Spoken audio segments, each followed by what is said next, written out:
Hello guys! Ngayon ay nagluto tayo ng hapunan. Ang niluto natin ay ground pork with Baguio beans.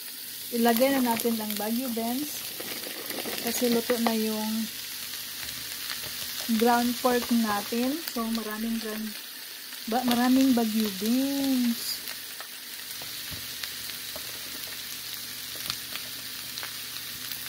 Ang dami. Marami pala siya guys.